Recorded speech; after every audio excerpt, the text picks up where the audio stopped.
Welcome to the Slop Temple. We pray this video helps. You start by confirming the essentials. Make sure your Riot account email and phone are verified so you can receive appeals. Once done, check the suspension notice to identify whether it's temporary, its remaining duration, and the stated reason. This matters because you will tailor your appeal.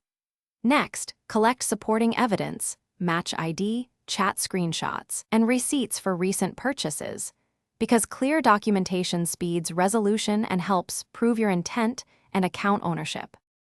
Now prepare a concise, factual appeal on Riot support. Select account suspension and paste the suspension notice text. Once done, attach the match ID, screenshots, and purchase receipts.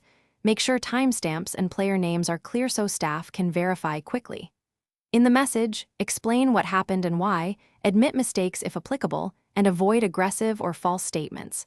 Calm, specific language increases credibility. Submit the form and note the case number for follow-up, because Riot often responds. Finish by monitoring your support case and replying professionally within 48 to 72 hours when asked for information. If your appeal is denied, request clarification and politely ask for a review or escalation. Reference specific evidence to strengthen your case.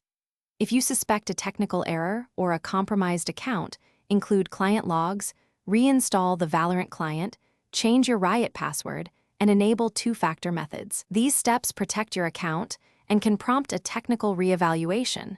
Try them before submitting a new appeal. Thanks for watching. Consider subscribing if we helped you.